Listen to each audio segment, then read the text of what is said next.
Before we were talking about a case that you were talking about where it was what you called a beautiful death. Mm-hmm.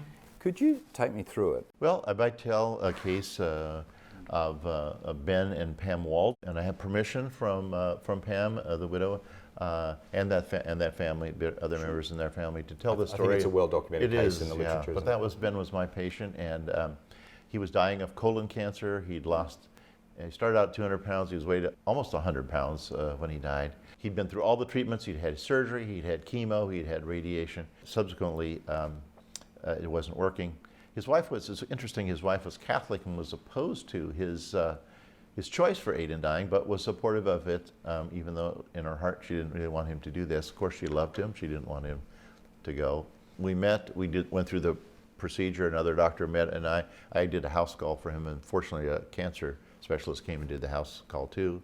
Went through the waiting period. He got the prescription. They set a date. They had friends over. They all had ate together, although Ben could not eat at that time. Then they individually met with Ben in private session. He was a counselor, by the way, and some of those people have told me that his final words to them were extraordinarily powerful and meaningful. Then she got in bed with him, and according, I was not there. I said I would be, but they didn't want me to be there, which is fine. And the hospice nurse was there, and as were a couple other helping people. And Pam had told me later that it was beautiful.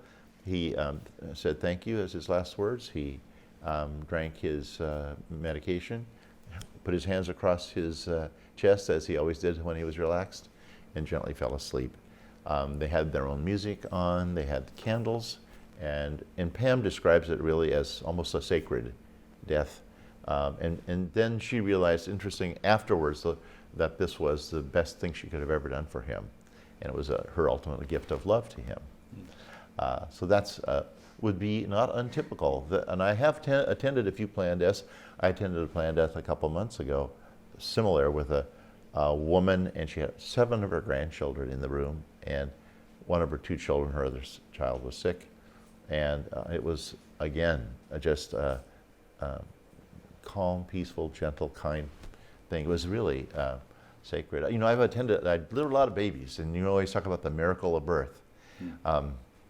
But I would have to say it was almost like the miracle of death. It was just, I could say beautiful. Peaceful and calm. Yeah, yeah.